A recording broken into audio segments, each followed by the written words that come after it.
Hi, my name is Kim Mazzella. I hope I seem to not have the greatest connection, so hopefully this works. But I'm a relationship coach. I'm a life coach, and today I want to talk about disappointment.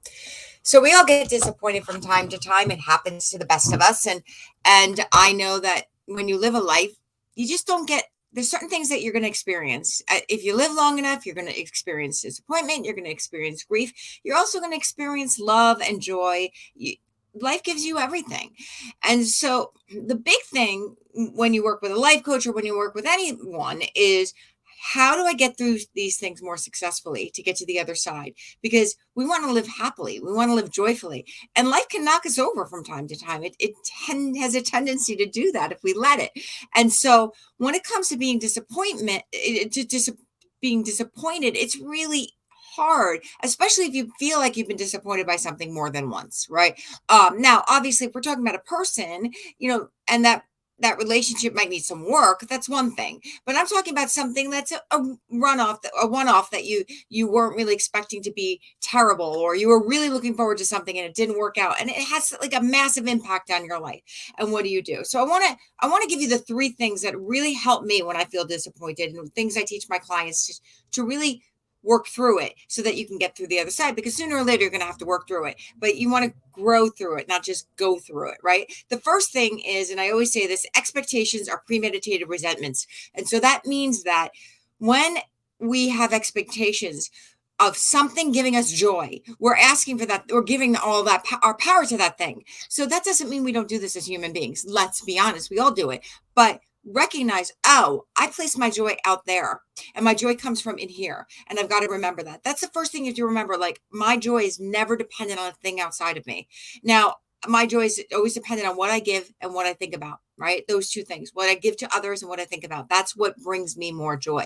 So when I have an expectation of the world and it doesn't work out, if I can remember, oh, I put my power where it doesn't belong. That's number one.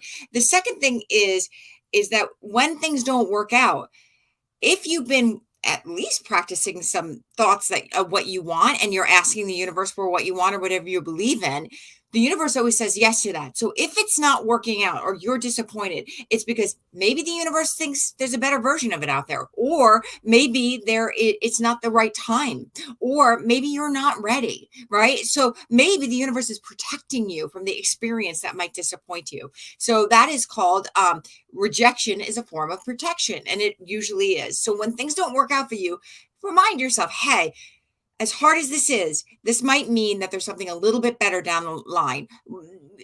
Even though it hurts, I'm going to own that hurt, and I'm going to say, you know what? There's going to be something better down the line.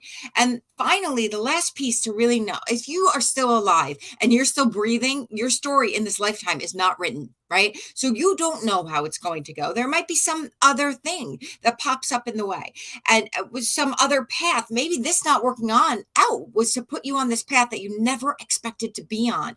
So if you're feeling disappointed right now, if you could just hold on to those three thoughts, it can help you. And I know they help me. And I've actually been a little disappointed this week, and I keep reminding myself of these things. So I hope that helps you out.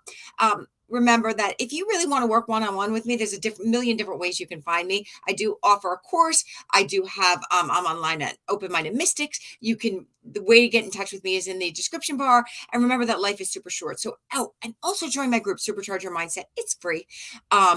So life is short, and be kind to each other. Really, it's just as easy to be kind as it is not to be, right? Support each other. Find someone to support. Like, have fun and love everything. Thank you for listening. Have a great day.